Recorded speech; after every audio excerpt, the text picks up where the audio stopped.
എല്ലാവർക്കും വിനീത നമസ്കാരം. ശ്രീമദ് ഭാഗവതം ദശമസ്കന്ധം അധ്യായം 41 ശ്ലോകം 38, 39, 40, 41, 42, 43, 44 7 ശ്ലോകങ്ങള് ഇന്ന് നമുക്ക് നോക്കാം.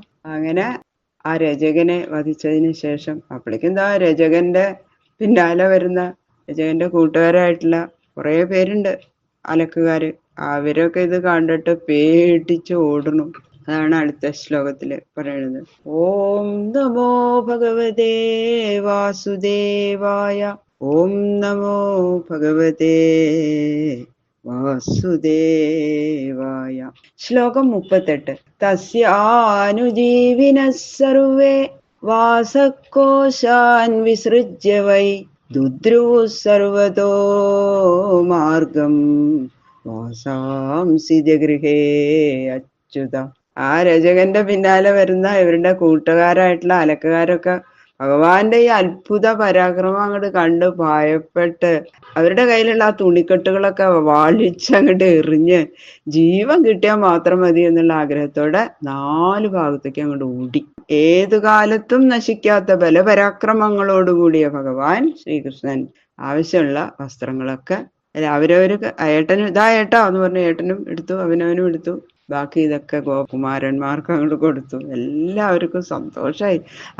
ഇതുപോലത്തെ വസ്ത്രം ഇതിനു മുമ്പ് ധരിച്ചിട്ടില്ല ആ ഗോപന്മാര്, ഭഗവാന്റെ കൂട്ടുകാര്. അപ്പൊ ഇങ്ങനെ ഒരു അലക്കുകാരൻ വസ്ത്രം ചോദിച്ചു എന്ന് പറഞ്ഞിട്ട് കൊടുക്കാണ്ടിരുന്നപ്പോ അവനെ കൊല്ലുക, ഇതൊക്കെ ശരിയാണോ എന്ന് ആരെങ്കിലും ചോദിക്കണ്ടെങ്കിൽ അതിനുള്ള പറയും ഭഗവാൻ അത് കാണിച്ചു കൊടുക്കണം.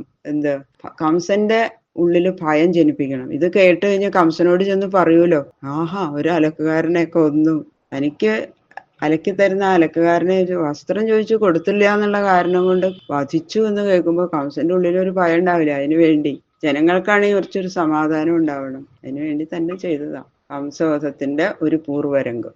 വസിത്വാ ആത്മപ്രിയേ വസ്ത്രേ കൃഷ്ണ സംഘർഷണസ്തഥാ ശേഷാണ്യാദത്ത ഗോപേഭ്യോ വിസൃജ്യ ഭുവി കാനിചിത്. തുണിക്കെട്ടുകൾ മുഴുവൻ എറിഞ്ഞ് രചകന്മാർ ഓടിയപ്പോ ഭഗവാൻ ഒരു പീതാംബരം എടുത്തു, ഏട്ടനോ നീല വസ്ത്രം എടുത്തു. അങ്ങനെ ഓരോന്ന് ഉത്തരിയായിട്ട് ഉപയോഗിക്കുകയും ചെയ്തു. എന്നിട്ട് ബാക്കിയുള്ളതൊക്കെ കുറെ വസ്ത്രങ്ങള് ഗോപന്മാർ, നിങ്ങളിതാ എല്ലാവരും എടുത്തോളൂ ഇഷ്ടം പോലെ എന്ന് പറഞ്ഞ് അത്ര നല്ലതല്ലാത്ത വസ്ത്രങ്ങളൊക്കെ അവിടെ തന്നെ ഇട്ടിട്ട് ഏറ്റവും നല്ലതൊക്കെ അവരെടുത്തു, ബാക്കിയുള്ളതൊക്കെ അവിടെ തന്നെ വഴിയിൽ ഉപേക്ഷിച്ച് പോയി. ഇത് കണ്ടു ഒരു തുന്നക്കാരൻ അതാ പറയണു. തതസ്തു വായകപ്രീത തയോർവേഷമകൽപ്പയൽ വിചിത്രവർണ്ണൈശ്ചൈലേ ആകൽപ്പേ അനുരൂപത. അങ്ങനെ ഭഗവാന്മാരുടെ ഈ വീരകൃത്യം കണ്ട് സന്തോഷിച്ച തുന്നക്കാരൻ അവിടെ കിടന്ന് തുന്നായിരുന്നു. വേഗം ഓട്ടി വന്നു. എന്നിട്ട് എന്ത് ചെയ്തു, അവരുടെ വസ്ത്രങ്ങളൊക്കെ ശരിയാക്കി കൊടുത്തു. അത് മാത്രല്ല നാനാവിധ വർണ്ണങ്ങളിലുള്ള വസ്ത്രങ്ങൾ കൊണ്ട് അവർക്ക് യോജിപ്പുള്ള ആ വസ്ത്രങ്ങളെ കൊണ്ട് നല്ല നല്ല ആഭരണങ്ങള്, കൈവളകള് ഒക്കെ ഉണ്ടാക്കി കൈകൾക്ക് ചാർത്താനും പിന്നെ മാറത്ത് ചാർത്താനും ഒക്കെ ആയിട്ട് അവരുടെ ആഭരണങ്ങൾ പോലെ വസ്ത്രങ്ങൾ അങ്ങോട്ട് തുന്നിയിട്ട് അവരുടെ ഓരോ അവയവങ്ങളിലും അങ്ങോട്ട് ചാർത്തി അലങ്കരിച്ചു എന്നാ പറയുന്നത്. അതിന്റെ മീതെ ഓവർകോട്ട് പോലെയുള്ള വസ്ത്രങ്ങളൊക്കെ ഇട്ടു. കയ്യിലും കാതിലും എല്ലാ സ്ഥലത്തും കഴുത്തിലും മാല പോലെ ഒക്കെ ഉള്ള വസ്ത്രങ്ങളെ കൊണ്ട് മാല ഇങ്ങോട്ട് ഉണ്ടാക്കി. അപ്പൊ എന്താ അവര് രത്നാഭരണങ്ങളൊക്കെ ധരിച്ചിട്ടുണ്ടായിരുന്നു രാമകൃഷ്ണന്മാര്. അപ്പൊ അതൊക്കെ ഉപേക്ഷിച്ച് ഭഗവാൻ അതൊക്കെ അങ്ങോട്ട് സ്വീകരിച്ചു. അതെന്താണ്, മല്ലയുദ്ധത്തിന് അനിയന് പോണേ. അപ്പൊ സ്വർണ്ണാഭരണങ്ങളൊക്കെ ഇട്ടാൻ പറ്റില്ലല്ലോ.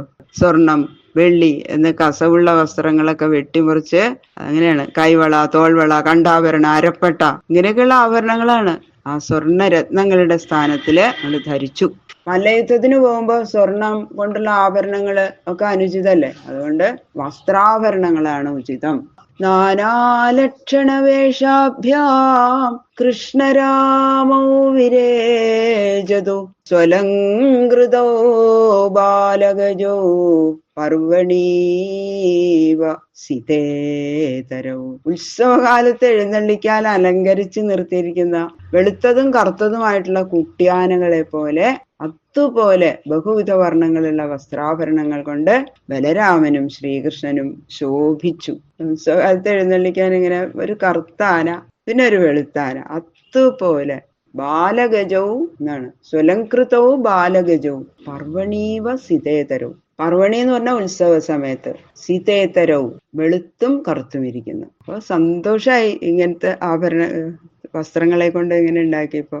തുന്നക്കാരൻ ഇങ്ങനെ ചെയ്തപ്പോ വളരെ സന്തോഷായി.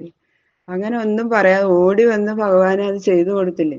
തസ്യ പ്രസന്നോ ഭഗവാൻ പ്രാദാൽ സാരൂപ്യമാത്മന ശ്രിയം ച പരമാം ലോകേ ബലൈശ്വര്യ സ്മൃതീന്ദ്രിയം.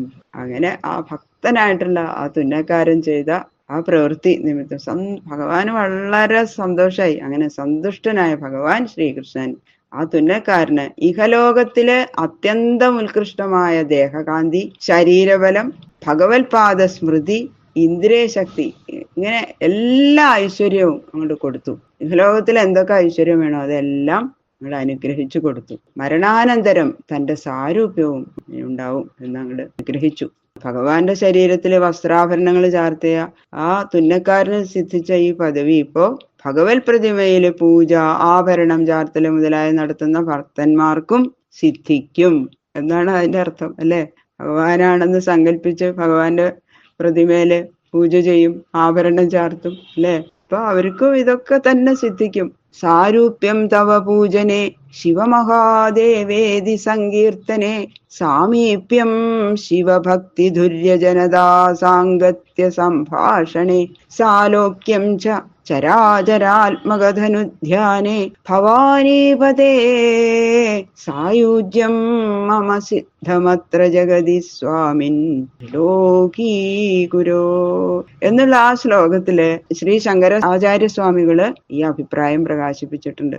അതുകൊണ്ട് ബിംബാരാധന മുതലായ സൽക്കർമ്മങ്ങളെ കുറിച്ച് ദുഷിക്കുന്ന ആളുകള് മറ്റുള്ള ആചാര്യന്മാരെയും പുരാണകർത്താക്കന്മാരെയും ലോകത്തിലെ ബഹുവിധ അധികാരികളെയും ഗണ്യമാക്കാതെ തൻ്റെ ഇഷ്ടമനുസരിച്ച് വാക്സാമർത്ഥ്യത്തെ മാത്രം പ്രകാശിപ്പിക്കാൻ ഒരുങ്ങിയിരിക്കുന്നവരും തൻ്റെ ഇഷ്ടത്തിനനുസരിച്ച് ഓരോന്നിങ്ങനെ പറയും, അല്ലെ? അവരെയൊക്കെ കളിയാക്കുന്നു ബിംബാരാധനക്കാര്. അപ്പൊ അവരൊക്കെ എന്താ, മനുഷ്യലോകത്തിലെ ഉപകാരത്തെക്കാളും അധികം ഉപദ്രവം ചെയ്യുന്നവരാണെന്ന് നമുക്ക് മനസ്സിലാക്കാം എന്നാണ് പറയുന്നത്. ഇനിതാ മാല ചാർത്തുന്നവർക്കുള്ള ഫലം പ്രകാശിപ്പിക്കാൻ ആരംഭിക്കുകയാണ്. ഭഗവാന് മാല ചാർത്തുന്നവര് ഒരു മാലാകാരനെ അനുഗ്രഹിച്ച കഥ പറയണു അടുത്ത ശ്ലോകത്തില്.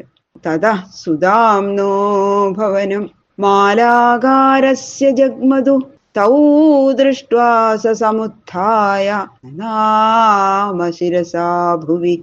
അതിനുശേഷം ശ്രീകൃഷ്ണനും ബലരാമനും സുദാമാവ് എന്നു പേരായ ഒരു മാലാകാരന്റെ വീട്ടിലേക്ക് പ്രവേശിച്ചു.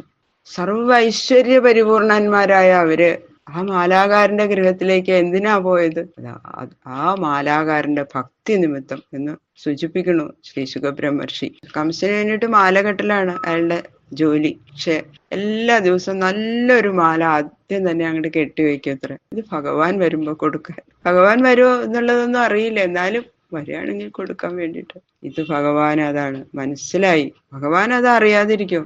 നഖലു ഗോപികാ നന്ദനോ ഭവാൻ അഖില ദേഹിനം അന്തരാത്മദൃക്. ഓരോ ചിന്തകളും പ്രവൃത്തികളും ഭഗവാൻ അറിയണം ഓരോരുത്തരുടെയും. മാലാകാരന്റെ ഭക്തി ഒരു ദിവസം പോലും മുടങ്ങാതെ കെട്ടിവെക്കും. അതന്നെ ഭഗവാൻ ശ്രീകൃഷ്ണനും ബലരാമനും തന്റെ ഗൃഹത്തിലേക്ക് വരുന്നത് അങ്ങോട്ട് കണ്ടു. ഒട്ടന്നെ സുധാമാവാണ്ട് ചാടി എണീറ്റ് അവരുടെ അടുത്ത് ചെന്നങ്ങോട്ട് കാൽക്കല് ദണ്ഡ നമസ്കാരം ചെയ്തു. എത്രയോ എത്രയോ തപസ്സുകൾ നിരന്തരം ആചരിച്ചു കൊണ്ടിരിക്കുന്നവർക്ക് കൂടി കാണാൻ സാധിക്കാത്ത അസുന്ദര സ്വരൂപമുള്ള ആ ഭഗവാൻ ഭക്തന്മാരുടെ സമീപത്തിലേക്ക് സ്വയം അങ്ങോട്ട് ചെല്ലണു, അല്ലെ? ഇത്രയും കാരുണ്യാണ് ഭഗവാന്. തയോരാസനമാനീയ പാദ്യം ജാഥാർഹണാദിഭി പൂജാം സാനുഗയോശ്ചക്രേ സ്രക്താംബൂലാനുലേപനേ. രണ്ടുപേർക്കും ഓട്ടിച്ചെന്ന് കാല് കഴുകാൻ വെള്ളം അങ്ങെടുത്തു, രണ്ടുപേർ കാല് കഴുകിച്ചു, ഇരിക്കാൻ പീഠം കൊടുത്തു. അതിനുശേഷം പൂമാല, താമ്പൂലം, ചന്ദനം ഇതൊക്കെ കൊണ്ട് ബലരാമനെയും കൃഷ്ണനെയും കൂടെയുള്ള ആളുകളെ എല്ലാവരെയും കൊണ്ട് പൂജിച്ചു. ഇവര് ബഹുമാന്യരാണ്, പൂജിക്കേണ്ടവരാണ് എന്ന് അറിഞ്ഞ് അങ്ങനെയുള്ള ഈ ഭക്തി ഇങ്ങനെയാണ് ഒരു ഗൃഹസ്ഥൻ ചെയ്യേണ്ടത്. ആ ഗൃഹസ്ഥന്റെ മുഖ്യധർമ്മമാണ് എന്നത് നമ്മൾക്കും മനസ്സിലാക്കി തരണം.